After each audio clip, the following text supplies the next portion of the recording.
Jæja, velkomin í þáttinn Heimsmyndir og þar sem ég hef verið að taka viðtöl við alls konar snillinga eins og þið þekki orðið og einn þeirra var hann Gunnar Jóhannesson prestur sem kom hérna fyrir nokkrum mánuðum og við vorum að spjalla saman á netinu og vorum að gantast með svona rökræður tilvist Guðs sem mjög vinsælt hobby hjá sumum og öðrum ekki. Og mér ætti að fá bara Gunnar aftur hérna því að síðast var þetta svona almennt spjall en núna ætlum við að taka svona fókuserað svona tilvist Guðs. Velkomin í þáttinn. Takk fyrir, gaman að koma aftur. Já, þetta við geggjað. Þetta kemur til að því að þú og Björn Leví Pírati þið hafið dálítið verið að skrifast á í blöðunum. Já, við tókum þarna smá rispu. Á rimmu. Já, allt í góðu sko. Já. Tókum þarna, ég greip þarna eitt bolta á lofti sem að kastaði út. Hann fór með eitthvað ræðu í pontu á þingið ekki að það væri eitthvað varandi gagnrýni á kirkjufyrirkomulagið að Guð væri augljóslega ekki til. Já, ég svo sem veit ekki hvernig, ég svo sem setti mig ekki inn í samhengi sko, beinlínis, en þessu var varpað fram svona sem einhverri smá frétt. Já. Guðfræðilega pælingar Píratans Björns Levís á þingi og það bara alltaf áhugavert þegar einhver með stöðu og rödd sko fer út í þessa sálma og ég nú svona þannig gerður að þá kveiknar alltaf á einhverjum stöðum hjá mér. Það skemmtilegt. En svona, já, það bara gaman og en svona öllu grínslefti þá bara gaman að grípa tækifæri til þess að búa til eða svona gera tilraun til að eiga svona eitthvað vitrænt samtal þessi efni. Þessi umræða var náttúrulega, hefur árhundruðum saman verið vinsæl öðru hverju, en hún hefur verið svolítið svona dauð á Íslandi í ykkur tíma, þannig að þetta svona svolítið verið að lífga upp á gamlar glæður eða glóður, eitthvað sem er. Þetta er auðvitað bara Þetta er náttúrulega bara spurningin sem að bara svolítið í kjarna mannlegra tilvistar og hægt að orða hana út frá ýmsum forsendum og svona úr ýmsum áttum, en þetta er auðvitað bara lífsglíman og saman við þessa spurningu tilviskuðis að renna náttúrulega allar stóru spurningarna sem að leita á okkur. Já, fegurð og tilgangur og ég rétt og rangt og örlög og heilífaða líf En hinn trúlausi efnishyggjumaður, hann náttúrulega lítur svo á að þessar spurningar fyrir allar eiginlega tilgangslausar nema í svona persónulegu tilliti. Já, þú veist strax og maður heyrir svona þá byrjar maður að velta því fyrir sig hvað liggur á bak við hugtökin sko. Það er svo erfitt að vega og meta sko hvað býr á bak við vangaveltur eins og til dæmis þetta hugtak hinn trúlausi efnishyggji maður. Þú veist, það er auðvitað bara efni í heila umræðu út af fyrir sig hvað það þýðir og vegna þess að efnishyggji maðurinn í mínum huga er náttúrulega langt frá því að vera trúlaus. Já, akkurat. Já, og við getum alveg svo sem sammælt það, en nú ætlum ég svona gaman að taka að mér hlutverk trúlausa efnishyggjumannsins gagnvart Gunnari og ég sjálfur ósköp afslappaður í þessu, ég eiginlega orðið svona hughyggju heimspeki áhangandi og það er svona voðalega á mitt á milli einhvern veginn, er svona loðið fyrirbrigði, þannig að ég svo sem hef engra hagsmuna að gæta og er mjög afslappaður í þessu sko, en ég skal samt taka að mér hlutverk efnishyggjumannsins og ef við byrjum að því að segja sko útgangspunktur Björns Leví í þessari ræðu, hann var eitthvað á þá leið að ef að samfélagið er sekúlar samfélag og við lítum á samfélagi sem veraldlegt að þá sé asnalegt að ríkið sé að ausa peningum í stofnun sem að fjallar eitthvað ósannað fyrirbrigði sem sé Guð. Þannig hans útgangspunktur var að fyrst að Guð sé ekki til, þá sé asnalegt að ríkið sé að ausa peningum í það. Og þú náttúrulega andmæltir því. Nei, alls ekki því. Nei, ekki því Við svo sem komum aldrei inn á það og sko það sem að hefur með tengsl ríkis og kirkju að gera og svona fjárhagstengsl og skuldbendingar þar á milli, það finnst mér fullkomlega áhugavert og ég hef bara engan áhuga á því sko. Þannig lagað, ég meina það má ræða það og forsendur á bak við það í sögulegu samhengi og allt þetta sko, ég hef engan áhuga á því og en hann sem sagt, sko það sem að Björn Leví sagði og endur ómaruð þetta bara og Björn Leví sem persóna ekkit atriði í þessu samhengi. Nei, og ekkit við hann aðtúa. Nei, nákvæmlega ekki neitt. En hann bara svona bauð upp á þessu umræðu sem bara besta mál. En það sem hann sagði var að Guð væri ekki til. Hann fullyrti sem svo að Guð væri ekki til og það væri einföld staðreind. Já, staðreindi mitt, það orðið sko. Og það finnst mér afskaplega áhugaverð fullyrðing og staðhæfing og almennt bara viðhorf og þá vaknar þörf og áhuga hjá mér, enda þótt að ég sé mjög afslappir í þessu og ég ekki að reyna að tala fyrir Birni Leví eða nokkrum, heldur er bara áhugavert að ganga inn á völlin þegar einhver kemur fram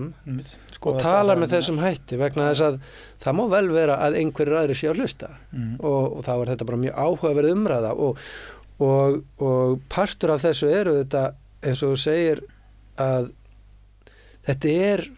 í einmitt mjög svona ultrasekulari samfélagi eins og Íslandi sem svona, eigum að segja miklu leyti einfallega bara guðvana samfélag orðið. Já, og sammála því. Já. Sko, þar sem að Guð í einhverjum svona djúpum tilvistalegum skilningi kannski ekki mikið að leita áhuga fólks. Nei. Það svona mín tilfinning og við erum ekki að skýra okkur þar úr eða skilja okkur eitthvað sérstaklega frá öðrum vestrænum samfélagum. Nei. En þá bara afskaplega áhugavert að grípa þetta á lofti og búa til samtal og eina sem ég gerði var að rétta upp hönd og svona segja, bíddu aðeins, þetta er rosalega stórt orð, staðreind. Ef að við förum aðeins ofan í það og veltum því fyrir okkur hvað við eigum við og hvaða svona þekkingafræðilega stöðu við gefum orðaræðu og fyrirbærum og hlutum sem að við tengjum við staðreind og upp frá því spannst umræðan og við náðum aldrei saman það eiginlega bara breykaði spilið menn gera það aldrei í þessu nei. En mér finnst bara það svona þau sjónarmið sem að Björn Leví lagði fram bara lýsandi fyrir mjög margt í okkar samfélagi fyrir svona ákveðna afstæðishyggju og vísindahyggju og mjög svona mjög þrönga þekkingafræði og einhvern veginn svona bara svolítið fyrir utan svo sem bara það sem að ég upplifi og skilja og skil og skynja sem mjög svona ólógiska nálgun til hlutana og ég veit að hann eru þetta ekkit saman því sko. En og svo var það svolítið kjarnin í þessu hjá honum eins og mjög margir guðlýsingar segja að ég sem hinn trúaði í þessum hefðbundna skilningi, Guðs trúar maðurinn, það liggur allt mín megin að samfara sanna. Já, sönnunarbyrðin. Já, og svo náttúrulega er það annað orð sem er rosalega stórt og eldfimt í allir þessu umræðu, hvað er átt við með sönnun, sko. En það er þó yfirleitt sko Guðleysingjans bara ákveða það svolítið fyrir mann. Þannig að þetta er náttúrulega vonlega frá upphafi. En úr þessu var nú bara áhugavert kast á greinum okkar á milli og kannski bara gagnaðist að einhverjum og það var í öllu falli bara skemmtilegt að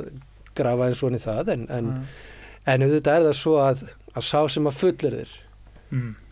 hvað hann fullyrðir svo sem er ekki aðalatrið en ef að ég fullyrði eitthvað hvort það er tilvist Guðs eða gildi þess eða hins þá er það bara mín ábyrgð að þá leggja það ábyrgð á mínar eigin herðar að leitast við að réttlæta þá fullyrðingu ef að eftir því óskað í umræðu. Og Björn Leví náttúrulega stígur fram og fullyrðir. En hann vildi aldrei kannast við það að hann hefði einhverju skyldu að gegna í umræðinni gagnvart sín eigin fullyrðingu. Hann laði þetta bara til hliðar og hinum við borðið og þetta svolítið og hefur svolítið verið tilhneigingin hjá mörgum guðleysingjum að láta sér það nægja og líta svo að þeir sitja á einhver svona sjálfvirkri default afstöðu sem að bara hinn eina rétta þar til annað kemur í ljós og það getur aldrei komið í ljós því að þeir gjarnan setja sko hinn þekkingafræðilega mælikvarða svo ofboðslega hátt að umræðan verður aldrei aðneinu. Já, ef ég tek núna guðleysingjan, ég tók alveg þess að umræði margsinnis á blogginu í gamla daga sko. Það sem að guðleysingin sem yfirleitt bara raunverulega harður efnishyggjumaður. Það sem hann raunverulega yfirleitt að segja að að ég og þú, þó þú sér trúmaðurinn, við erum raunverulega alveg sammála í hvað skilningi heimurinn efnislega til. Við erum alveg sammála það.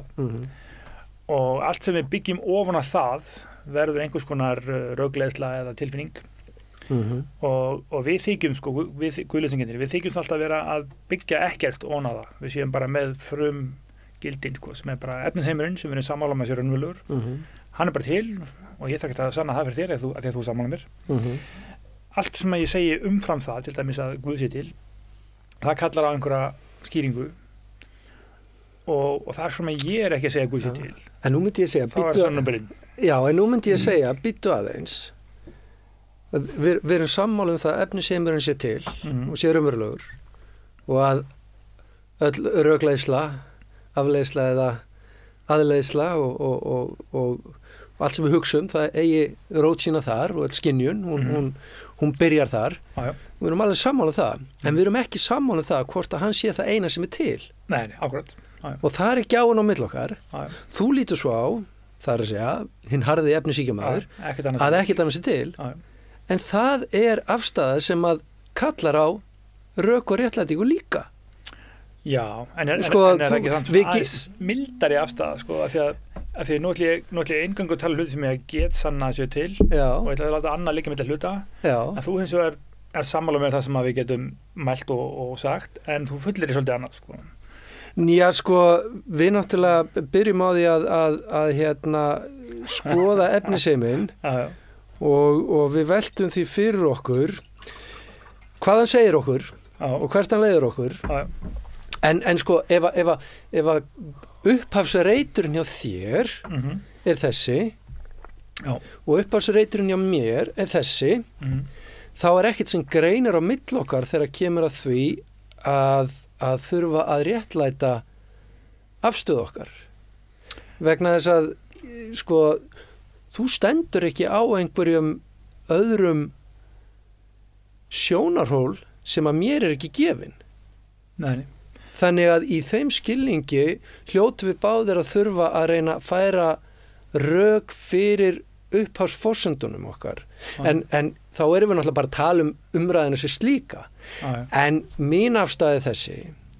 að það ekki hægt að velta því yfir á mig að ætla að fara að færa rök fyrir því af hverju þú hefur rangt fyrir. Ég get fært rök fyrir mínu máli og leið ég náttúrulega grafindi þínu ef mér gengur vel. En það get ekki verið rök fyrir þínu máli að segja við mig, já, þú getur sannað þetta, þá bara liggur fyrir að ég hafi rangt fyrir með þér, en þangað til, þá bara ekkert þetta að segja. Og það svolítið póllinn sem að margir taka. Vegna þess að þú sem efnishyggjumaðurinn, þú náttúrulega ert að ganga út frá því, þú ert að segja eitthvað raunverulegt veruleikann sem slíkan. Þú ert að segja að hinn efnislegi veruleiki sé það eina sem til. Það ekkert utan og ofan við hann. En það ekki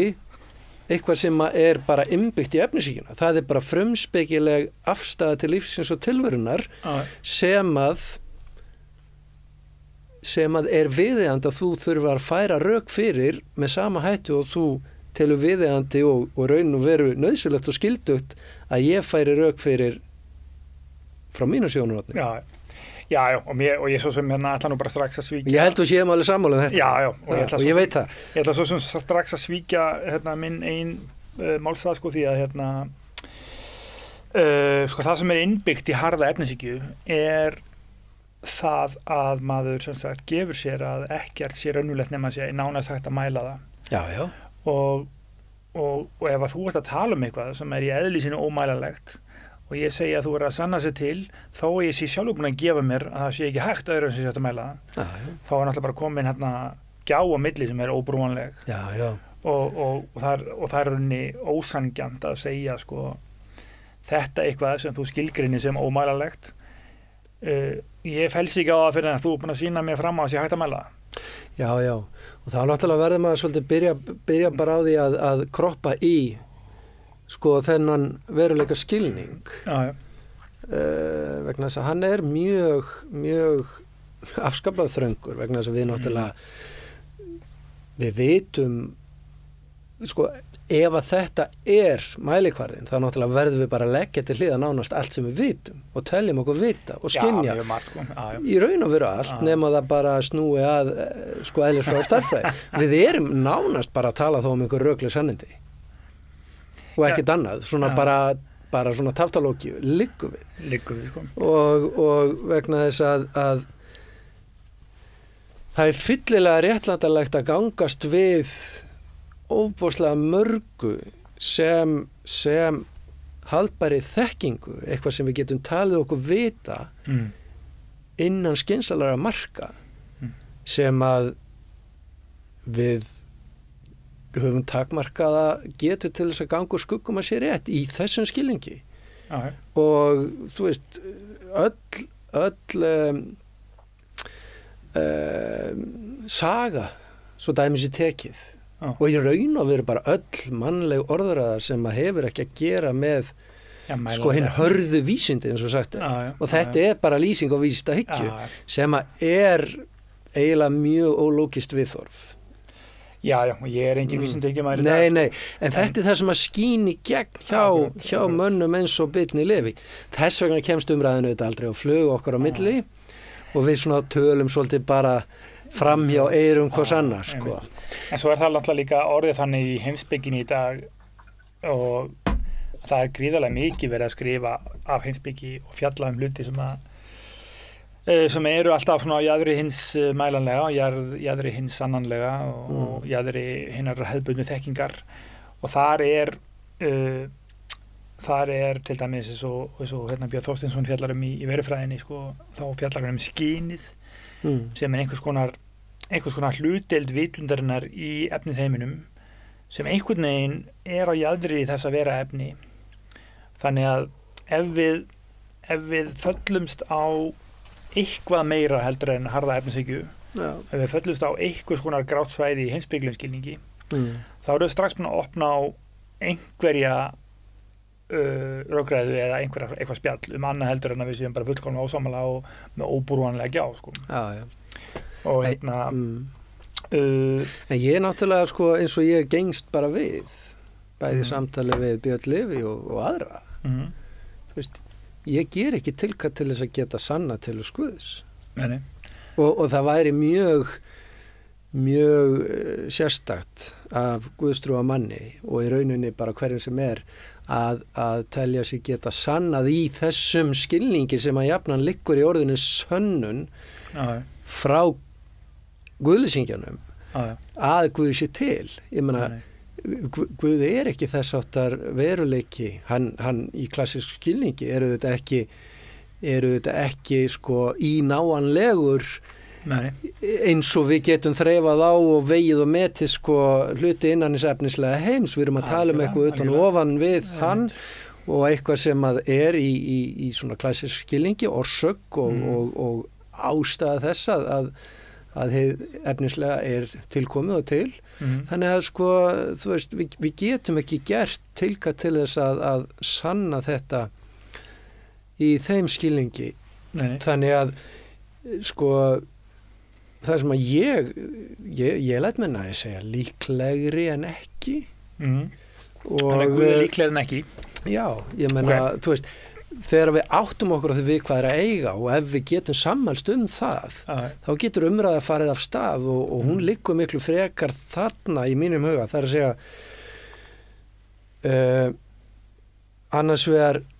erum við með guðleysingjan og hans skynjun og skilning á veruleikanum að tilverunni og svo hins vegar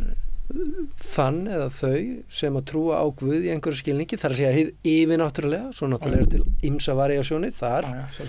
Sko, þá er þetta miklu meira spurning sko, rök til eða frá. Sko, er tilvist Guðs, verður hún líklegri með tilliti þess sem við vitum og greinum og skynjum hérna sem efnislega verur í þessum heimi, sko, upplifun okkar af lífun og tilverun og reynslu okkar af lífun og tilverun og þekking okkar af hinum efnislega heim, sko, skverar það við tilvist Guðs á betri og skynsalegri hátt heldur en guðleysið og efnishyggjan, sko, það er umræðan. Og efnishyggjumaðurinn náttúrulega segir sko að það er ekkert til nema efnið og ekkert annað, ef það er eitthvað annað þá er allavega þess aðeins að við höfum lítið sem ekkert það að segja. Ja, það er allt annað að segja það en að það sé ekki til. Og svo getur maður alltaf sagt sko, og í hefðbundnum skilningi, í hefðbundnum svona efnishyggjulegum skilningi, þá er það ekki til. Af því að það er ekki til fyrir að það er einhvern veginn orðið efni sko. En það er svona tautológía sko. Já, það er svolítið tautológía. Og það er alltaf lagi sko. En það er rauninni svo lítið skemmtilegt að við þurfum að taka þetta eitthvað aðeins lengra. Já. Og ég ætla svona að spyrja þig sko, að því nú eru þessar frægustu gömlu hugmyndir sannanir fyrir Guði eins og Anselm af Canterborg og Thomas af Aquinu og hérna Blaise Pascal og þessir snillingar. Þau rök eru gjarnan að mínum að ef ég reyna að endur segja þetta snöggvast sko, Anselm af Canterborg með þetta ontological argument, verufræðirökin og að af því að við getum upphugsað hugmyndina hérna mestu og bestu mögulegu veru, eitthvað svona efsta stig, óendanlega mikið, að því að ef við reynum að hugsa eitthvað meira að skilgreina það eitthvað frekar, þá verður það einhvern veginn bara sko, upphaflega hugmyndin inniber það sem við segjum í framhaldi sko. Og þetta finnst honum einhvern veginn vera vísbending Guð og ég er náttúrulega ekki að segja þetta vel en þarna upplifi ég bara sko, að þarna er verið að taka ákveðið trúarstök sem felst í því að segja að okkar málvísindi sé í eðli sínu einhvern veginn vísbendingum eðli heimsins og það finnst mér svolítið áhugaverð afstafa. Já, ég sko í samræði við guðleysingja eða bara í þessari umræðu svona, þá myndi ég aldrei byrja þar sko. Ég myndi aldrei reyndar náttúrulega í sögu heimspekinnar eru verufræðirökin náttúrulega stórkostlegu hluti og alveg, þetta er glæsileg heimspeki og hérna ég myndi sennilega ekki byrja þar en þau eru mjög áhugaverð það er áhugavert aðeins að ræða þau en sko almennt þá lít ég á sko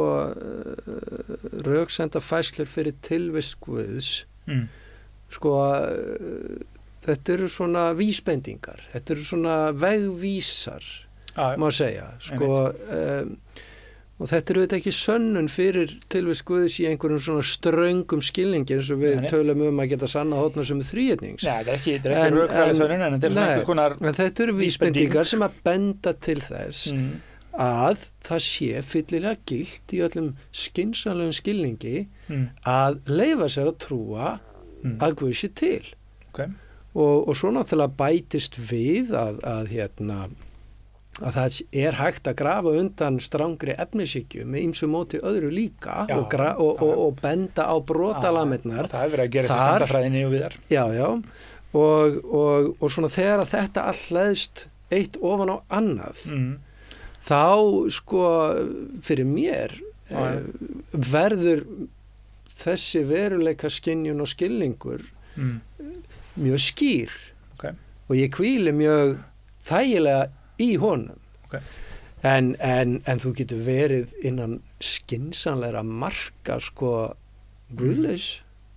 þú þarft ekki að varpa skynseminni fyrir róða til þess að vera guðlaus heimurinn, af því þú talaður Pascal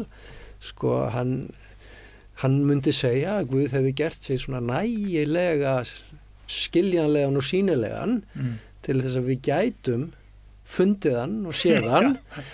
en huli sig nógu vel eða upp að því marki að við getum í krafti okkar frjálsa vilja látið hann eiga sig og það finnst mér mjög hjálplegt að henda inn í þessa súpu alla en sko, já, ég myndi ekki byrja á verufræðirum en mér finnst þér eitthvað ég meira það sko já, mér langar líka aðeins að tekla á því með þér en pointi sko sko ég myndi segja að vel upplýstur afslappaður trúlýsingi sem að hefur áhuga á skammtafræði og öllum þessum gráu svæðum í þekkingafræðin í dag hann myndi alltaf þurfa að segja að það komið þarna í þekkingafræðin komið svona grátt svæði sem er alveg skemmtilegt sko. Þar getur maður alveg sagt að sé einhver svona guðleg nálgun í boði sko. Allavega ég myndi segja sko í þekkingafræðinni sé komin svona loði svæði sem að ef þú allavega viðurkennir það í sjálfu sér þá er það allavega svona slaku gagnvart í að til dæmis heimurinn hafi einhverja stefnu eða einhver tilgang eða eitthvað svona en ég á ekki við það hins vegar sko, ég lít ekki svo á að þessar röksemdafærslur og við getum svo tekið einhver konkrétt dæmi á eftir séu sko þú ert ekki að tengja þig inn á einhver grá svæði þar sem ennþá fyrir hendi nægilega mikið þekkingarleysi til þess að finna Guð einhvern stað ég lít alls ekki á að sko röksemdafærslu fyrir tilvist Guðs eru ekki þess eðlis það eru ekki svona plug and play sko, þú veist hvað ég við ég veit þú ert núna að bregðast við hugmyndunum God of the Gap og það er svona svolítið algeng algjörlega og ég á ekki beint við það sko, ég á bara meira við það að sem allavega fyrir mig sjálfan sko fyrir mig sem guðlýsingja þá finnst mér orðið heimurinn samt sem að það er mysterious að það er allt í lagi fyrir mig að hugsa alls konar ég er ekkert fastur í einhver svona efnishyggju móti bara eins og einhver fangi sko. En margir eru það vissulega sko bæði meðvitað og þeir mega sjálfsögðu alveg verið það og allt það sko en mér finnst bæði sko verufræðirökin og rökinas Tómasar af Akvínu og þetta er eiginlega alltaf sama meiði sko, þetta er alltaf eitthvað svona heimurinn hefur stefnu, heimurinn hefur upphaf það er einhver skapari eða eitthvað upphaf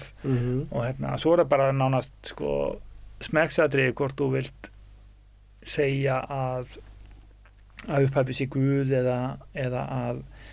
Big Bang sé eitthvað svona óskilgreint furðulegt moment eitthvað einn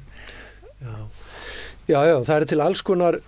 það er til fjöldin allur af típum af röksemdafærslum sem að leiða út fyrir efnisheiminn, skulum við segja og Anselm, þessi merki heimspekingur á 11. öld hann er svolítið upphafsmaður skólaspekinar sem að var heimspeki stefna á miðöldum og skólaspekingarnir sem að svo Tómas frá Aquino er svolítið svona, hann er svolítið hápunkturinn innan þeirra hreyfingar voru óbáslega vissir í sinni sök getur skynsemina til þess að rúma og finna og einhvern veginn fanga Guð og þeir voru fyrst og fremst heimspekingar og rosalega mikið undir áhrifum Aristótelesar, ekki síst Tómas en Anselm hann var meira svona, hann horfði meira líka inn á við og hann leggur þetta svolítið fram svona í íhugunar formi og þetta auðvitað glæsileg röksemdafærsla, það verður ekki á henni tekið og byggir á því að þú rekur þig frá Guðs hugtakinu til veruleika Guðs sem slíks og mér finnst það reynda röksemdafærslan eins og hún er að finna í frumritinu, hún er stutt og laggóð en hún hefur fengið uppfærslu á okkar tímum frá alvöru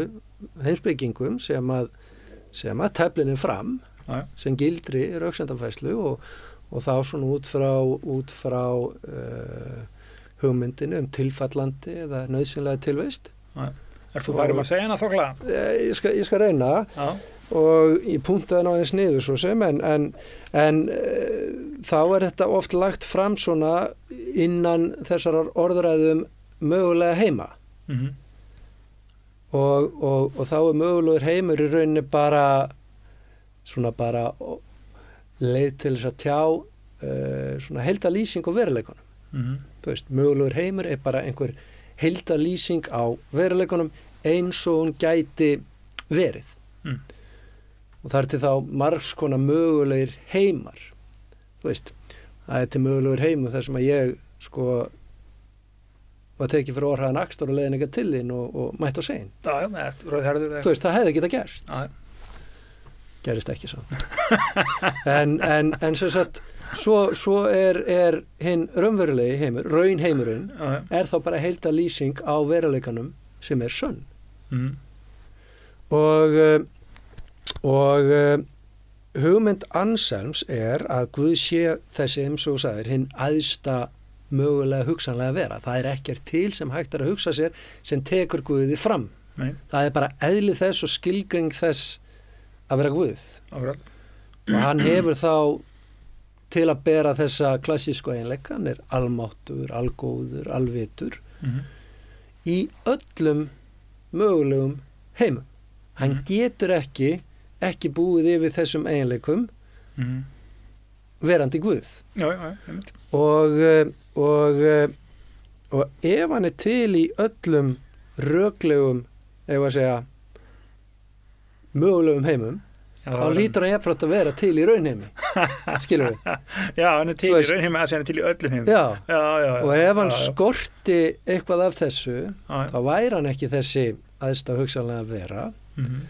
og sem hinn æðsta hugsanlega vera eða svo vera sem ekkert annað getur verið æðra. Ef við getum hugsað okkur eitthvað æðra Guði, þá hlýti það að vera Guð. Já, þá verður bara aftur fyrir að lýsa sama. Já. Og þannig að hann þannig að ef hann skorti eitthvað af þessu, þá væri hann ekki þessi vera. Og það felur bara í sér að ef tilvist Guðs er möguleg, þá hlýtur hann að vera til. Og þetta er glæsileg heimspeki og það er hægt að rúlla þessu upp svona sem rökkendur og ég ætla að leyfa mér að gera það. Það er þá þetta, það er mögulegt að til sé þessi æðsta vera eða þessi vera sem ekkert aðra er hægt að hugsa sér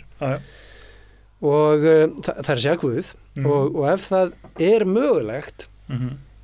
að þessi vera sé til, þá þýðir það hún er til í einhverjum mögulegum heimum. Það er að segja það er einhver stað til lýsing á veruleikanum þar sem það er satt að þessi vera er til. Ok? Og ef það er mögulegt að hún sé til í einhverjum mögulegum heimum, þá er hún til í öllum mögulegum heimum. Af því að það er bara eðli þess að vera þessi vera. Skilur við? Já. Þetta er bara skemmtilegt. Og ef hún er til í öllum mögulegum heimum, þá er hún til í raunheimi. Og ef hún er til í raunheimi, þá er hún til. Og ef hún er til, þá er Guð til. Og þetta er, og það er eiginlega magnað að lesa verufræðirökin, svona eins og þau eru meðhöndluð í dag og rædd af heimspekingum, að þessi skref frá og með fyrstu forsendunni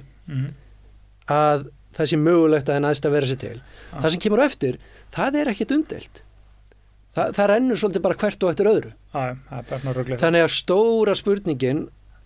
sem að Ansen skilur eftir hjá okkur tilvist Guðs möguleg. Já. Og þessir heimspekingar sem að svona hafa dubbað upp verufræðirökin í þessu formi þeir spyrja sig og segja að þetta lykilforsendan mögulegt að Guð sé til og þeir vilja meina að það sem að guðleysingin eða sá sem að öllu heldur, sá sem að vill sem sagt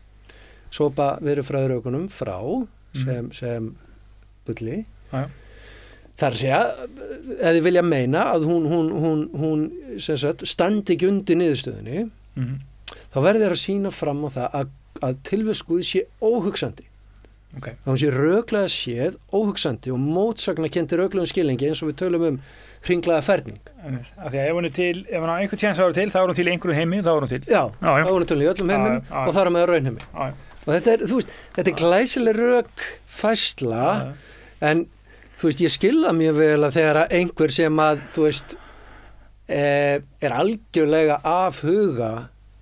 bæði heimspeki og ég þannig ef hann er fastur í vísindahyggju og efnishyggju þá skiljið það mjög vel að hann svona bara hlæja þessu sem einhver orðagjálfri en ég meina þetta er glæsileg röksendafærsla og ég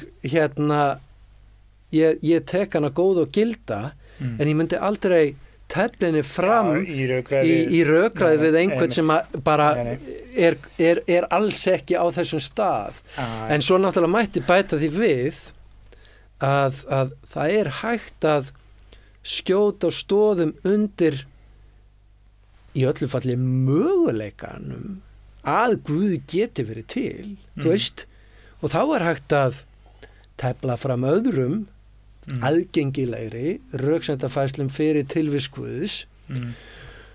og ýta þannig undir það möguleika að Guð sé til og svona pota svolítið í efnishyggju mannin og segja, þú veist, ég meina þú veist, er ekki smá sjens og ef það er smá sjens, það bara bang en ég verð að svara einhverju það sko fyrir að fyrsta fyrst mér sko fyrir vísindahyggjumannin er þetta bara algjörlega fráleitt bull sko. Já, ég skil það vel en enn ekki sem byrja á þessu Nei. En fyrir rökhyggjumannin sem er þá rauninni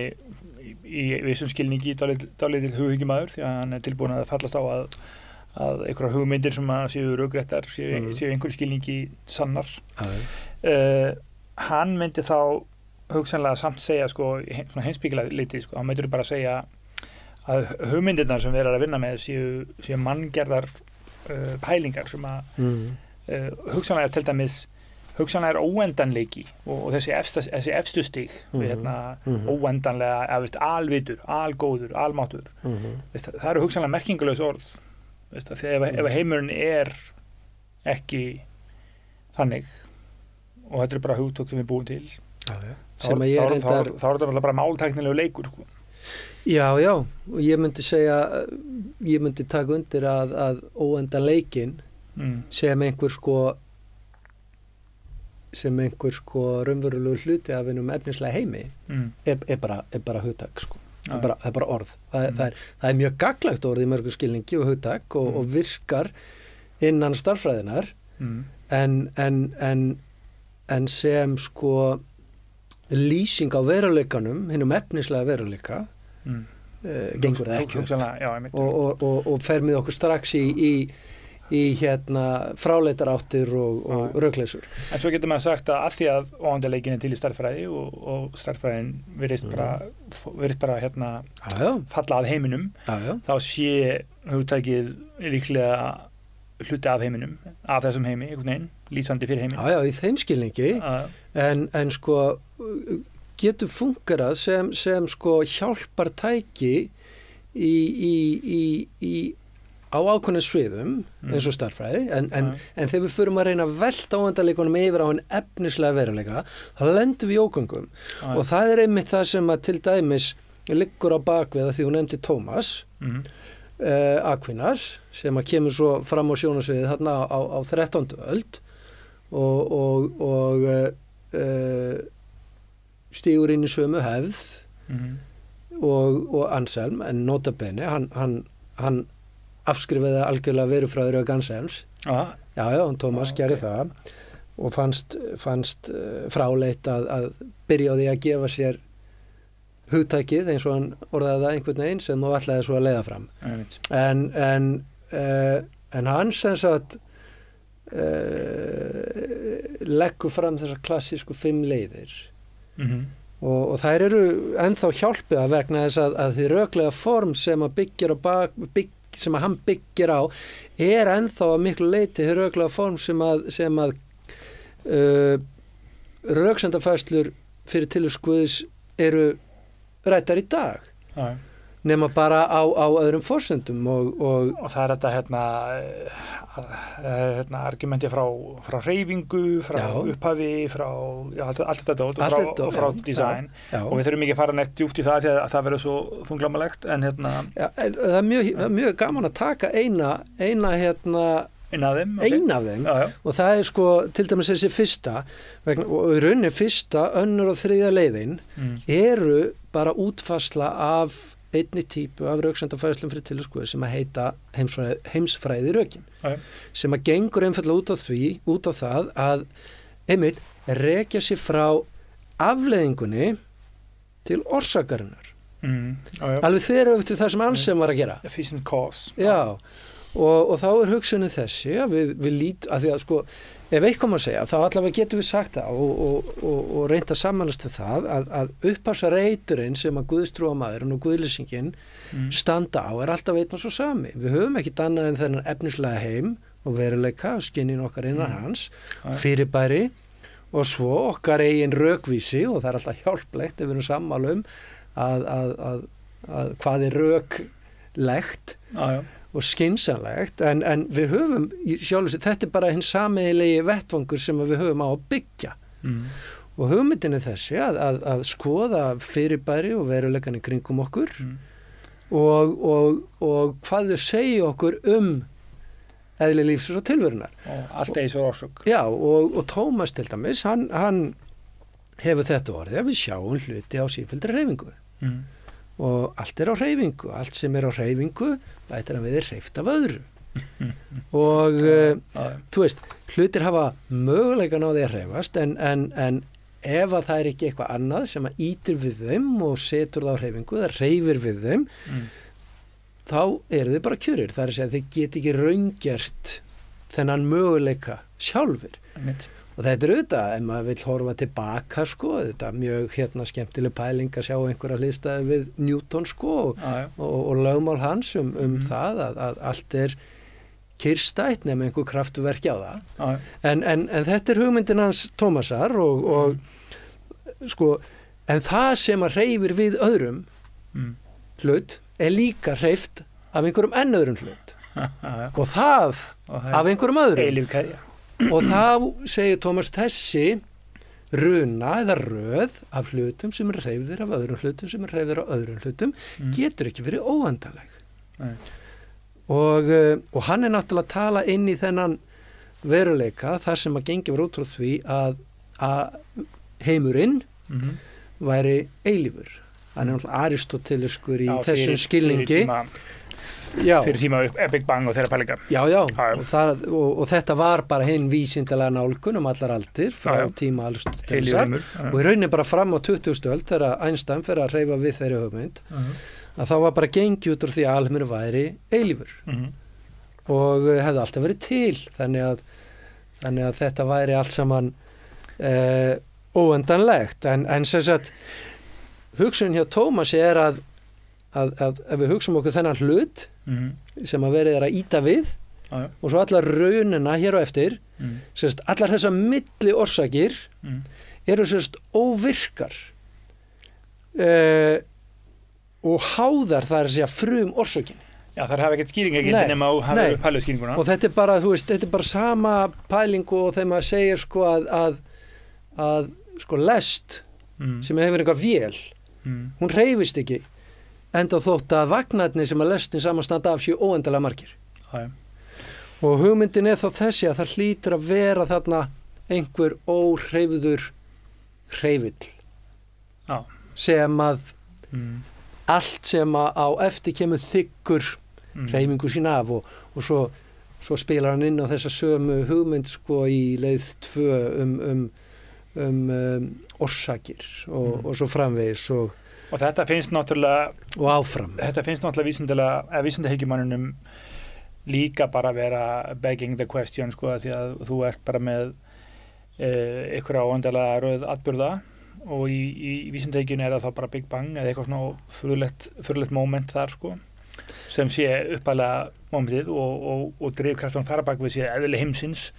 Já, en það er engin heimur á bakvið nei. Því að það er upphaf heimsins. Það er eðli innskísins að verða heimur. Já, en ekkert verður engu.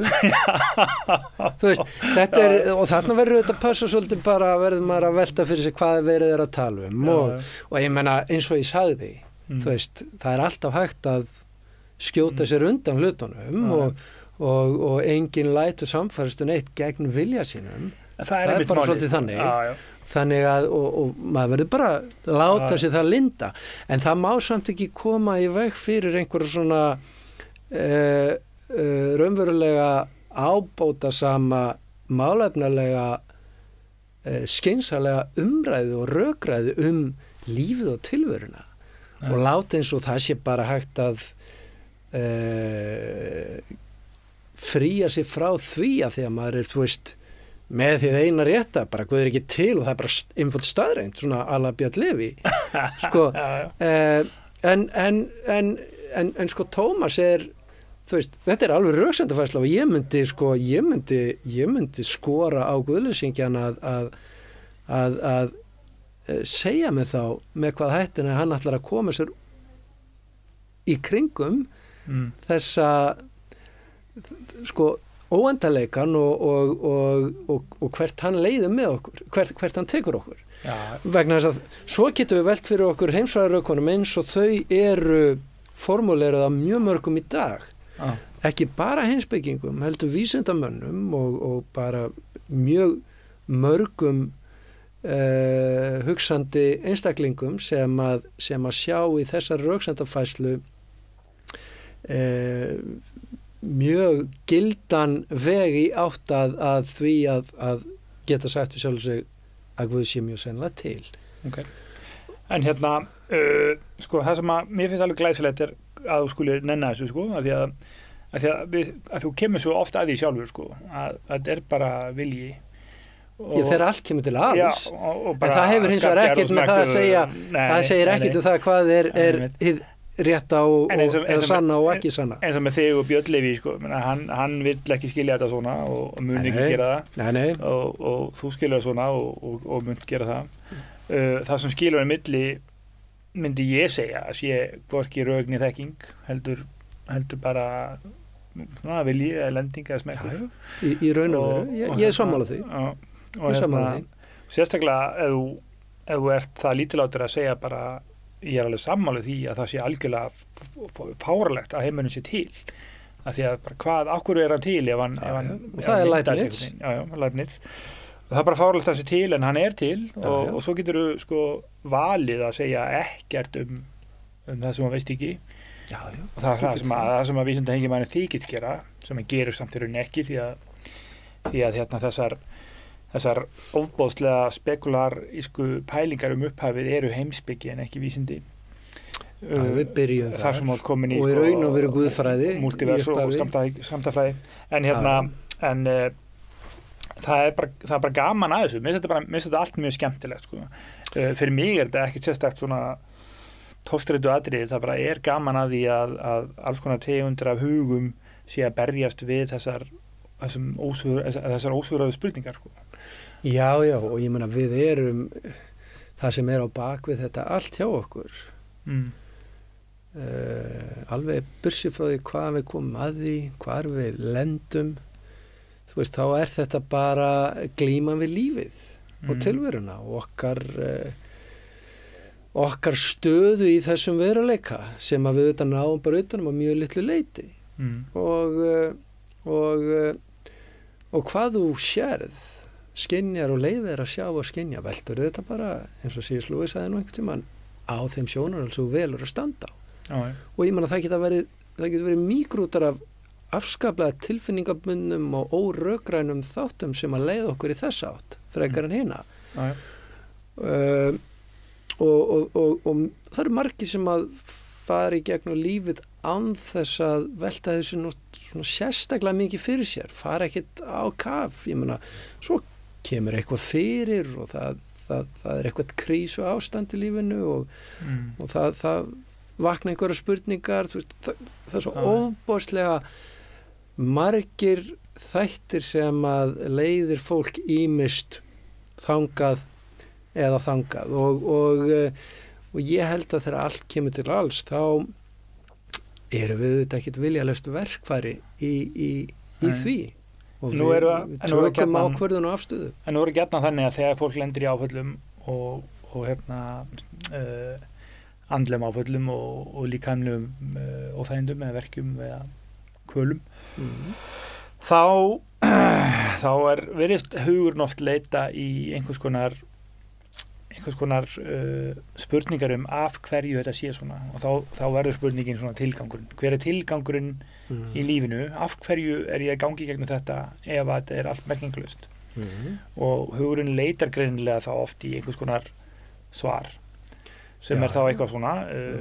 þetta er hlut af módeli Guðs til þess að ná fram einhverju fegur eða góðleika eða einhverju endamarkmiði og íta við fólki og spurningin er þá svona til gamans af því að rauninni eru öll þessi rök finnst mér rauninni þau eru rauninni dálítið svona verið að skoða eiginleika tungumálsins til þess að sanna tilvist einhvers getum við líka litið svo á að eiginleikar sálarinnar sanna eitthvað eða bendi til einhvers að það myndi Guðlýsingi myndi náttúrulega vera brjálaður bara nei það þegar líði illa segir ekkert tillit Guðs það sér svo ekki en ef að tilhneigingin er að til hvers upplifið þetta ef það er engin tilgangur og ég fer að leita á honum segi sálinn þá eitthvað það eða geðið Já, ég meina það er náttúrulega í mínum huga út frá mínum sjónarhóli já, en svo náttúrulega er þetta spurning ég meina, ég vil ekki eigna tungumálinu svona mikið vald yfir okkur eins og það stýri því hvernig veruleikanum er háttað ég meina, tungumálið tæki við höfum náttúrulega ekkert annað en tungumálið til þess að tjá hugsanir okkar og við leggjum allar okkar teóriur og skynjun og skilning í tungumáli og við reynum að orða það sem við hugsum og skynjum en ég meina hér áður fyrir voru ekki til hugsandi talandi manneskjur en annarkvort var Guð til á þeim tíma eða ekki og þarna til dæmis held ég að skilja á milli okkar í sambandi við hughyggjuna að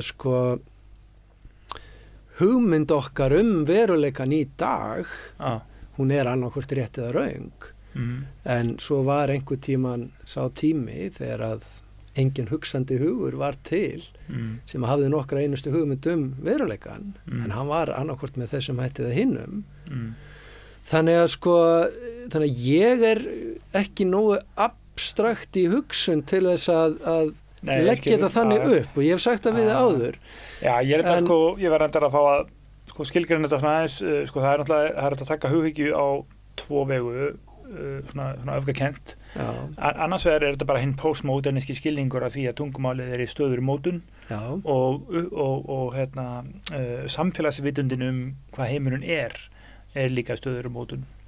og í vissum skilningi er allt það sem að allar vitundur í heiminum vita í stöðugri mótun og á meðan enginn er til þess að skynja heiminn þá er enginn vitund að hugsa hann og þá er þetta einhvern veginn bara statíst og leiðilegt en allt er samt á sínum stað og staðhafingar hafa annarkvort sannlega skildið 1 eða sannlega skildið 0 Já, nema þarna það sem að gráasvæði myndast er að ef allt mannfólk býr við til dæmis sömu blekkinguna, segjum bara við séum einhverja ranghugmyndir heiminn, þá það eina sem við vitum að meðan við vitum það og þá það sannleikurinn sem við búum við, sko. Alveg rétt og allt þetta, sko. En það getur verið blekking. Það getur verið blekking og svo getur við hugsanlega svo verður það svona alveg smekksatriði á endanum hvort að hinn sammannlegi skilningur heiminum á því augnablikki, hvort að það sé einhverju skilningi bara einfaldlega veruleikinn, sko. Og efnishyggjan segja það náttúrulega ekki, sko. Það bara eitthvað að gera þarna, hvort það maður hugsa það ekki. En þetta verður svona smekksatriði hvort að þú vilt einfaldlega tala hina sammannlegu hugmyndum heiminn sem sannleikana þeirri stundu, af því að hún er sannleikurinn fyrir okkur svo lengi sem hann það. Já, en þá erum við náttúrulega, þá erum við komin með svona vissa afstæðishyggju inn í mengið. Já. Og ég á alltaf svolítið bátt með hana. En ég meina, það er alveg rétt, við skynjum og skiljum veruleikan með ólíkum hætti á ólíkum tímum þegar við bara horfum yfir sögu mannsins. Það er engin spurning og við höfum leiðrétt eða stillt af skilning okkar og skynjun á veruleikanum á margvíslegan hátt í gegnum aldirnar og árþúsundin og myndum segja við höfum þokast miklu nær því að hafa fangað einhvern svona réttan skilning á veruleikanum sem er svolítið hafin yfir einmitt tungumálið og þróun þess og samfélagsgerð hvers tíma. Þú veist, það getur vel verið að fólk hafa einhvern algjörlega annan skilning á mjög basic hlutum sem að við göngum að sem bara pjúra sannindum í dag, það er að segja eftir 500 ár. Ég veit það ekki. En það breytir því ekki að sko sannleikurinn, ef við skiljum sannleikan sem svo að það sem er satt er það sem að gefur rétta mynd af eðli veruleikans. Staðan ekki sönn ef hún skverar við veruleikan eins og hann er. Þú veist, ef ég segi ég er með 100 kall í vasanum, þá er svo staðveng bara sönn ef ég ekki dreigið 100 kall upp á vasanum. Þannig er þú svolítið líkur efnishyggjumanninum, sko. Þú ert svolítið svona grounded og það er bara fínt. En ég myndi segja til gamans. Ég myndum okkur að eftir 10.000 ár þá uppgöfdi mannkynið, eða veist, einhver vitund, eitthvað afkomendur okkar. Þeir uppgötva að geta búið til eitthvað tæki sem fer hraðar en ljóshraðin. Þá allt í einu gjörbreytist alheimurinn. Og í 10.000 ára undan höfðu allar vitundir sem eru til í heiminum enga hugmyndum að þetta væri mögulegt. Og þeirra sannleikur í 10.000 ár var sá að heimurinn væri bara takmarkaður að ljóshraðanum. Þá sjálfsögðu var það samt að rangt hjá þeim, en í öllum skilningi fyrir allt líf og alla vitund öll þessi 10.000 ár var þetta óíkjandi staðrind. Já, og þetta þetta saga vísindana. Þetta er bara saga vísindana og framþróun mannlegra þekkingar sem vorst í raunin að lýsa. En það hvernig sko okkar þekking á okkar ytri veruleika hefur breyst, sko það er ekki veruleiki sem er að breytast. Við erum bara að laga okkur að veruleikunum eins og hann er og fá betri skilning á honum. Það er ekki eins og að eitthvað hefði breyst í hinum efnislega veruleika. Það bara opnaðist fyrir okkur eitthvað sem við höfðum ekki aðgang að áður. Og þannig vil ég líta á það. En svona ef við súmurum þetta aftur inn á tala um Guð, það er alveg sama hvernig maður vegur og metur röksemdafærslu fyrir tilvist Guðs. Ég meina, Guð eru þetta algjörlega til óháð eða ekki til óháð tilvistarlegu status Guðs er algjörlega óháður getu okkar til þess að færa hann í orð eða leiða hann fram eftir einhverjum rökrænum mælikvörðum okkar í dag sem að voru aðrir áður og geta orðið enn aðrir seinna meir. Guð er annarkvort til eða ekki. Og ég get ekki sannað hitt eða annað í þeim efnum frekar en guðleysingin. en ég alltaf til í að glíma við spurninguna á svona bara okkar sameiginlega vettvangi sem bara efnisheimurinn og svona okkar skynsemi svona sem vonandi bara svolítið á pari og ef maður svona ítir svona alls konar drullu og vesenni sko út af borðinu og reynir bara svona velta þessu fyrir sig þá þetta alveg ofboðslega þá þetta umræði sem að stækka mann svo mikið alveg bursi frá því hvort maður svo endi sem trúmaður í hefðbundum skilningar ekki. Ég mennir bara að rökræðan og hugsanirnar séu þjálfandi og... Já, en ég menna, þú veist, það engin spurning í mínum huga að þú veist, þegar við förum í gegnum þetta líf okkar og þrælum okkur áfram í gegnum árin með öllum þeim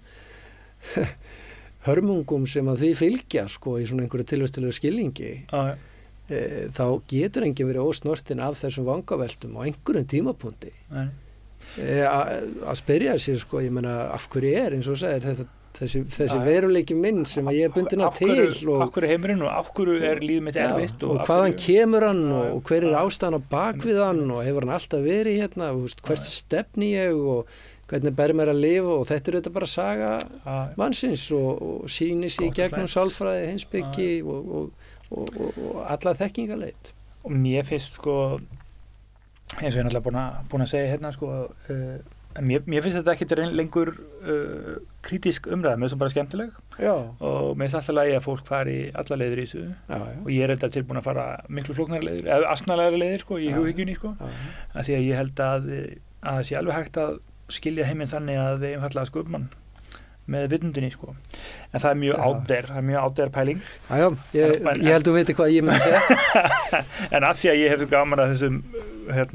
mörgu ólíku leiðum þá leiðist mér ekkert að fólk fari guðsleiðina. En var heimurinn til áður en þú fæddist og fyrst þessa vitundina? Já, ég er náttúrulega að tala eitthvað svona alheimsvitund sko. Þetta allt mjög loðið. Alheimsvitund, það fennum að nálgast eitthvað sem einhver myndi kalla Guð. Já, algjörlega. Og þess vegna líka hef ég fulla saman með konseptinu Guð, sko, því að ef þú ert með svona allsálarhyggju, sko, að heimurinn sé hvorki efninni andi, heldur einhvers konar svona vitundar-state. Þá náttúrulega eru bara miljón leiðir til að túlka heiminn sko. En ég ætlaði að hendi því í lokina þegar við erum að verða búin á tíma sko á þess að fyrir að þrefa það sko, þá hins vegar verður náttúrulega alltaf þú verður alltaf spurður sem kristilegur hugsuður nú þegar búin að búa til nú þegar búin að sýna fram á að þínum mæti að Guð sé líklegur hvernig stendur þá á ílsku í heiminum? The problem of evil og þá spyr Guðleysingin alltaf sko, að ef þú ert með þennan algóða Guð af hverju bjó hann ekki bara til heim þar sem að enginn þjáist og þetta náttúrulega bara enn eitt infinite regress vandamálið Já, og ég svo sem held að þetta sé spurningin sem það þarf að spyrja en það ekki bara Guðleysingi sem spyr sig að þessu heldur henn kristni líka og hann ekkit ósnortinn af þessari hlið veruleikans sem að hið illa og þjáningin umfram allt og það hægt að tefla fram einhverjum hátimbröðum sko heimspekilegum vangaveltum þetta og velta fyrir sér sko hvar mótsögnin hinn eiginlega liggur ef við viljum takla þetta svona eitthvað vitsmunalega svona þurrt en þetta þetta allt annað en heldur þetta bara veruleikin sem við stöndum frammi fyrir hvert og eitt í lífinu að lífið bara í raun og veru þjáning Ef við förum af því Anselm, sko þú sagðir að Anselm hefði svona svolítið hugsað frá hjartanu og þetta svona svolítið svoleiðis spurning þú ert ekki endilega að fara að taka hann eitthvað vola röglega, þú ert bara með þetta hræðilega vandamál í sköpunarverkinu og ég meina það engin vandi að grípa sko atburði og atvik og tilfelli skelfilegra þjáningar og dauða og og ílsku sem að blasi við hvarvetna í sögu mannsins og það bara mjög eðlileg spurning og mjög knýjandi að velta yfir hvernig hægt að koma þau heima saman við tilvist Guð sem að maður vill meina sé algóður og almáttur og alvitur og ætti því að vilja og geta bara skrúa fyrir þetta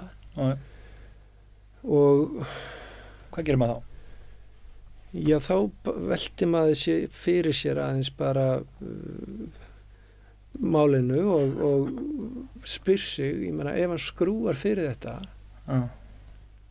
og nú ég ekki að reyna að tala þetta sko og á eitthvað svona einfaldan ótinn hátt, ég á ekki, þegar allt kemur til alls á ég ekki sko annað svar en bara það sem að í kjarna minnar kristnu trúar, sem að Guð sem sem sko ekki ósnortin af hag og hlutskipti sköpuna sinnar, heldur beilinnis gengur inn á vettvanginn sjálfur til þess að grípa inn í þetta og í því þetta fólgin kjarni kristinna trúar sem Guð sem að leggur sig sjálfan í sölurnar fyrir mannin og til þess að grípa mannin í þessum aðstæðum og geng sjálfur undir þjáninguna en rís undir henni og með því lyftir okkur ofar en áður og opna fyrir okkur dyr að veruleika sem að með allt öðrum hætti en þessi en svo þetta hlýtur maður aðeins að velta fyrir sér, ef hann skrúar fyrir þetta hvað gerist þá? Þá skrúar hann fyrir tilvist okkar líka vegna þess að sko heimur þar sem að þjáning óhugsandi og ómöguleg líka heimur þar sem að þið góða og fallega óhugsandi líka og ein af, eða ekki ein heldur sko stærsta gjöfin sem að Guð gaf okkur og það aðeins á mesta sem að lagði okkur til sem lifandi verum þetta okkar frjálsa vilji og án okkar frjálsa vilja erum við bara handbendi og strengjabrúður en það liggur í eðli málsins að sá sem að getur valið því góða og rétt og fallega, hann getur líka valið því vonda og ljóta og illa. Leibniz, hann sagði sko að við værum í hinum besta mögulega heimi og þá getum við ímyndað okkur að Guð hafi val að skapa 100 miljón mismunandi heima og svo allra skásti svo sem við erum í og þá bara þessi samsetning af möguleikum á vonsku og góðmennsku bara svo eina sem að meikaði sens, það var besta útgáfan það er Leibniz sko. En ég algjörlega ósammála Já, ekki mál en mér finnst þetta bara mér finnst þetta aftur bara vera svona vilji sko, því að út líka sagt sko þjáning merkingulaus ef þú hefur ekki veljan til þess að miðana við þannig að þú ert ekki með eitthvað spektrum af góðu og illu og vondu eða óþægilegu og þægilegu þá hefur ekkert af þessa merkingu sko. Nei. Þannig að þú ert bara annarkvæmt skapar heim þar sem að þetta dót allt saman til eða þú skapar engan heim. Já, það er eiginlega svolítið þannig en nú þetta getur maður í sjálfu sér lítið sagt þú veist, ég meina ein leiðin væri þetta gæti maður spurt guðleysingjan líka þú veist, út frá þínu bæðinu séð og þessi efni sem bara það sem hann þú veist, þá þeir raunin bara af hverju, hvað meinar með því að þetta sé svo vont og illt hvað áttu við? Þetta bara eins og það hann er alltaf spyrja út frá þínum stated já, en ég að meina, ég get spurt á móti þú veist, þetta fleitt í veruleika skilningi og heimsmynd guðlýsingjans líka vegna þess að hann dregur sko, í þessu eru fólk gildisdómar lífið og tilveruna og eðli þess og maður spyr sig hvaðan kemur það í efnisheimi sem bara pjúra eins og hann og getur ekkit verið öðruvísi það ekkit þarna utan og ofan við það ekki einu sinni mælikvarði til þess að bera hann sama við og þá þetta komum við að öðrum áhugaverð rökum og upphafsreit sko fyrir tilvist Guð sem en siðferðileg rök og ég meina maður velti fyrir sér sko en við erum alveg sammála skilju og það svo óviðeigandi þetta í vissum skilningi að klæða þennan hluta hins mannlega lífs í einhverja svona rökhendur vegna þess að þetta er svo átakanlegt og það alltaf því óviðeigandi að reyna ræða sér til eða frá en ég meina það þetta sem að guðleyshyggjan að biðja en ég er að segja að svo rökrað á ekki síður heima þeim við borðið líka og maður velti fyrir sér ég meina, hvað áttu við með því að segja að þetta sé rangt að þetta ofbeldi sem þarna átt sér stað ég meina, þetta í einhverjum hlutlægum skilningi rangt hvað þýðir það í náttúrulegum heimi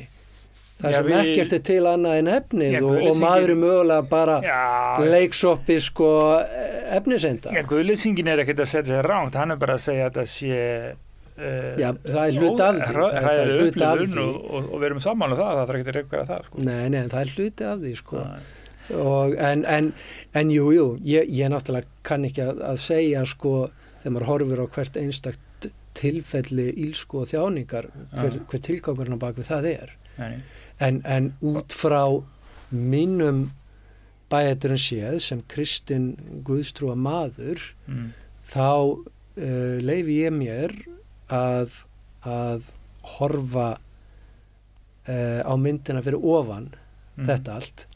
og sjá í þessu enda þótt að ég kunni ekki að koma orðum að því eða kunni ekki að leggja það fram og þetta skilðað ekki en ég náttúrulega trúi því að þegar allt kemur til alls þá sé öllu stemt í ákveðna átt sem að Guð hefur sett því og þessi Guð í eðli sínu innst og yst kærleikur og kemur til með að koma þessu öllu í kring með þeim hætti sem að bestur og fyrir efnishyggju mannin þetta vissan á þræðilegt að segja og beri vott einhvern skeytingarleysi en hvað situr hann uppi með? Eintómt fánýti og tilgangsleysi alls líka þetta þetta rétt, efnishyggjumaðurinn setur þig í ákveðin spór því að en ég verð að leyfa mér að setja hann líka í þau spór sem hann velur að standa í og biðja hann að ávarpa spurninguna líka út frá sínum sjónarhóli og svarið sem að hann hefur að bjóða hinum þjáða heim upp á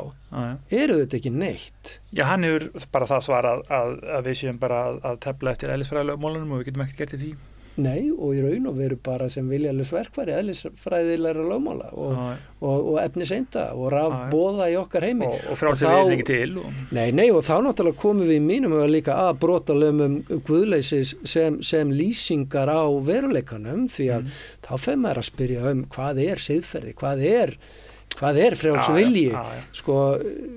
hvar eru við sem manneskjur og eins og þú segir hugsandi hugur ef við rekjum okkur til röklegra lykta guðleysisins þá náttúrulega erum við hvergi þá lendum við á stað sem okkur líkar ekki við þetta er ekki aðlaðandi hugmynd að við séum viljalaus og keyrum bara einhverju minnstri en þá líka missir svolítið spurningi sem hann að knýja á réttilega hvert mér allt innihald við svona skil ekki Herru, ég ætla að fara að slá botnin þetta það sem að ég vill svona svo ég dragi saman þá var hugmyndin að svona skoða aðeins þessar rökræður og við þurfum 10 þætti en að því að ég er svo afslappað gagnvart niðurstöðunni þá er ég kannski ekki nógu harður við þig Jú, þú er búin að vera það en ég ætla að loka þessu á því að rifja upp sögu af honum Tómasi af Aquino hann sem sagt skrifaði marga hillumetra af speki og þurfti að vera með 3 ritari einu að því hann hugsaði svo mikið svo fekk hann einhvern tíma opinberun hvort það var í draumi eða eitthvað að hann upplifði að hann sæi allt sköpunarverkið eitt svona augnablik og þá var hann svo dólfallinn af mikilfengleika raunveruleikans að honum fannst hillumetrarnir sýnir af text að vera ómerkilegt sprek sem að gerði tilverinu enga veginn skil og þetta svona skemmtileg pæling sem hefur oft verið skrifað í alls konar bókmenntum. Það að segja hvað okkar hugsun og skrif okkar heiminn séu fábrotin í samanburði við raunveruleikann. Og þar sitjum við í þeim spórum erum við öll, hvort sem við erum ég eða þú eða vísindamaðurinn eða heimspekingurinn, að við erum alltaf að reyna að lýsa heiminum sem bara ótrúlega margbrotin. Og það bara skemmtilegt og þess vegna eigum við öll að geta verið vinir, sko. Já, ég í öllu falli legg alltaf inn í svona umræðum þessi efni með það í huga og þetta umfram allt, sko, óbúðslega gefandi vangaveltur, að minnstakosti, sem að ættu svona með góðum vilja að geta stækkað hugsun og sjónarhorn allra sem að lifa sér að kafa svolítið onni í þetta. En svo þetta stundum vonbrigði að sjá hversu yfirbúrskent og dýrt margir takla þetta, sko. Svo það alltaf egoinn, sko. Það er erfitt með egoinn, sko. Það er frasið og egoinn. Já, ég segi það sama og þú, sko, að þú veist, ég skal alveg gangast í því að þegar að maður svona var fyrst að fara inn á þennan völl, þá örugglega var maður líka öðrum þræði, bara held ég eigi við okkur báð og marga. Maður var svona að sína sjálfum sig í leiðum. Það bara þannig. Og ég held að það eigi bara við þetta er bara svona sjálfsglíma hvers og eins, sko. En ég orðin líka mjög afslappaður í þessari umræðu og vangaveltum í þeim skilningi að ég læt með það mjög í léttu rúmi liggja hvað það skilur eftir sig hjá viðmælendum mínum. Ég ekki að reyna að samfæra fólk. Ég stundur leifum bara taka sem svona boði umræðu þegar fólk kastar svona fram einhverjum boltum og hef gaman að því að velta þessu spurningum upp. Og ég það sem ég og hef staðsett mig þar sem ég staðsettur gagnvart þessu öllu og aðrir eru þessi þeir eru og hvert umræðan leiðir er svo bara ekki mínum höndum. En og ég pæli það lítið í því nú orðið. En það samt gaman þegar maður talar eitthvað tíma og finnur að einhver verður like-minded, sko, veist, það svona Já, það alveg gefandi, sko. Það gefandi og þá það einhvern veginn gaman, sko. Já, það mjög gefandi og það má ekki misskilja mig í þeim skilningi að ég, sko, telji sannleikan, sko, fljótandi. Nei, hún ert á móti því. Ég geri það ekki. Alls ekki, sko. Já, það bara ég skil ekki hvernig það getur öðruvísi verið en við skulum ekki opna það bóks núna. Það Pandoru skrín. Já, en þú veist, þegar allt kemur til alls þá veljum við okkur sjónarhólin og hvað svo sem leiður okkur þangað getur verið æðimargt og svo bara gaman að glíma saman og takast á hlutina af kærleika og virðingu, mögulega einhverju skynsemi líka og þannig bara erum við að fara í gegnum lífið. Við skulum bara loka þessum orðum. Þetta mjög í anda þáttana. Við erum bara alltaf að velta fyrir okkur hvort að við getum skilið heimsmyndir annara og þetta var bara mjög gaman og takk fyrir komuna, Gunnar. Sömuleiðis, alltaf gaman að koma. Takk fyrir áorðið.